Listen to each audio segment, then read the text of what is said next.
Hey everybody, welcome back to the channel. HTM here, back on the public test server, and we are talking about hybrid builds today.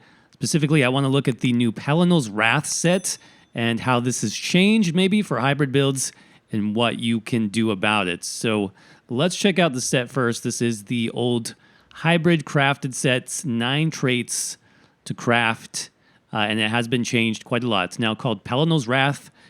It gives you weapon and spell damage for the 2-piece offensive penetration, on the 3-piece weapon and spell damage again, and then for the 5-piece bonus, when you kill an enemy, you gain a damage shield that absorbs about 20,000 damage for 10 seconds, and a stack of Wrath of Whitestrake for 10 seconds. Each stack grants you 100 weapon and spell damage, but causes you to take Oblivion damage up to 10 stacks. So first thing to notice, this is completely different from how Pelinal functions right now on the live server, how it's always been.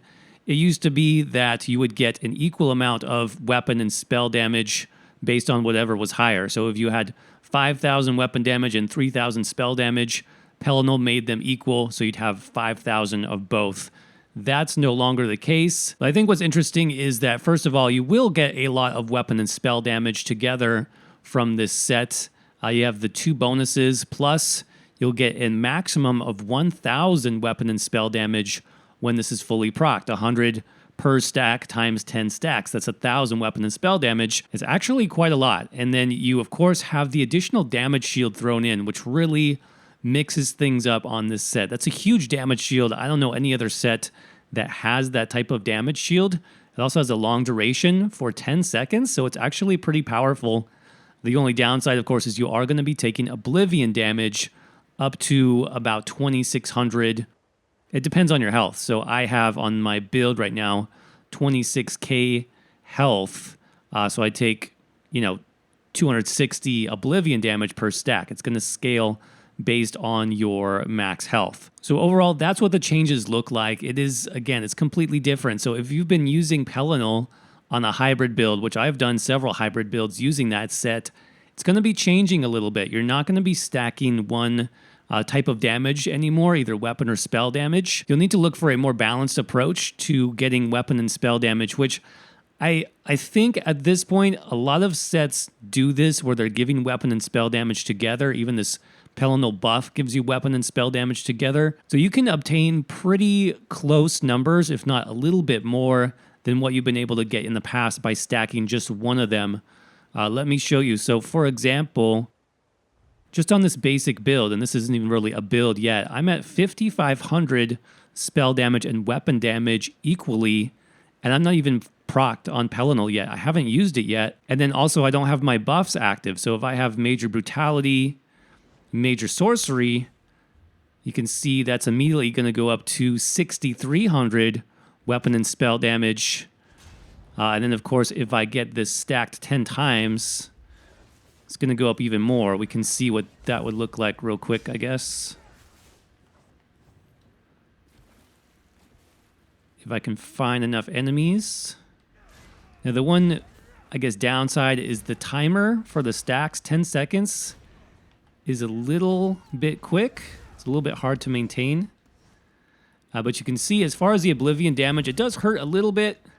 But as long as you have a decent amount of healing, it's not too bad. So I should be fully stacked now. Let's see what my damage looks like. About 7,800. By the way, look at the visual effect on my eyes. This is pretty cool. I like how it looks.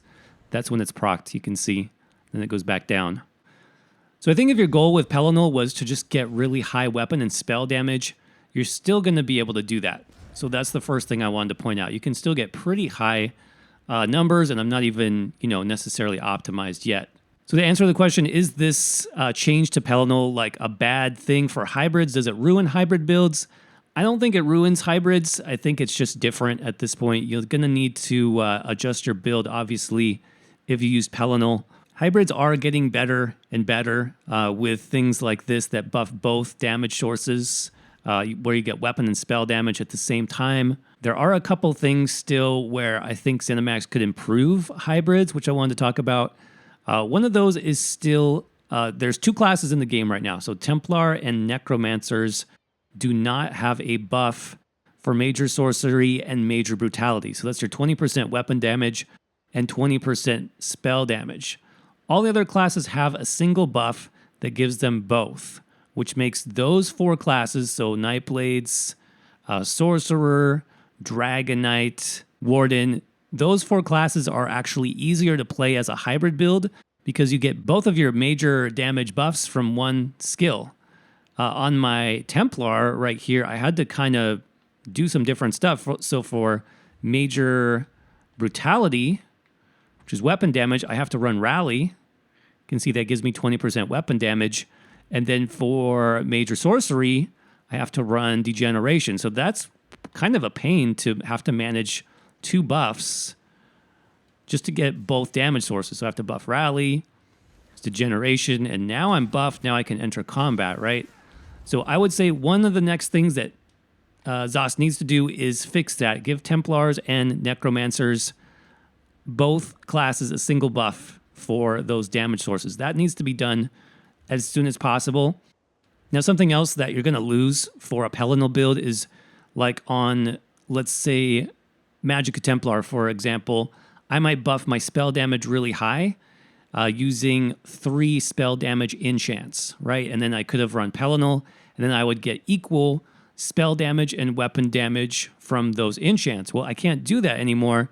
So the best you can really do is like 1 spell damage enchant, which I have, and then 1 weapon damage enchant to kind of get similar numbers. And then the third glyph is up to you. I'm using a multi-effect, the tri-stat recovery here, so Magicka Health and Stamina Recovery. What would be great for hybrids is if they actually put in a glyph for weapon damage and spell damage like this. So split the value or do some type of mathematical calculation. So instead of 174 spell damage, I get, I don't know, 85 spell damage and 85 weapon damage. Something like that, where you're getting both of them at the same time. That would be really good for hybrid builds. That way I could actually get a little bit more out of doing this. So that would be the second thing that sort of still needs updating as far as making hybrid builds more viable. There's one other thing that you could think about, which I'm sure some people are concerned with the Pelinal builds, is that's the minor sorcery and minor brutality. Dragon Knights can buff their weapon damage by a little bit more. Minor brutality, I think it's like 10%. Templars actually have a buff for minor sorcery, so they get extra spell damage. So those two classes were really powerful with Pelinal builds. I mean, to me, it's not a huge difference at this point. Our weapon and spell damage is so high, it's going to be a small difference. You can see I have about 500 extra spell damage with minor sorcery. This is always going to be higher than my weapon damage on a Templar. That's just how it's going to be. So your Magicka abilities are going to hit slightly harder. I don't see that as a big deal, honestly. I think it's fine. I think it's good for group content that, classes have unique buffs. I wouldn't want to see that be changed. Now, one other thing, we didn't even talk about armor passives and how those are changing. That might be a big consideration for hybrid builds as well. For example, I love how that effect looks. Medium armor now gives you, under the agility passive, weapon and spell damage. So I'm getting 14% weapon and spell damage for running 7 pieces of medium armor. Is this, is 7 pieces of medium now the ideal armor weight for hybrid builds? It might be. The other alternative is you could run 7 pieces of light armor. Light armor is going to give you weapon and spell critical, as well as physical and spell penetration. So I've kind of balanced this. I have pretty low crit on this build, honestly, but I do have decent penetration from running Lover Mundus. So I don't know. That's going to be another big consideration for hybrids moving forward. Are you going to use light armor? Will you use medium armor, or maybe some combination of both for some more balanced stats? That's something to consider as well. So lots of changes going on with hybrids. Are they better? Are they worse? I think we still need to play around a little bit with these changes and see. I definitely will be working on my hybrid builds coming up for the next patch with all these changes, by the way, so keep an eye out for those builds on the YouTube channel, obviously, and on my website as well. But let us know what you guys think down in the comments section below. What are you guys going to do with your hybrid builds? If you're running Pelinal, are you still going to run it? Or if not, what might you switch over to? Definitely interested to hear your comments on that. And of course, thanks again for watching, and I will see you around in the next video.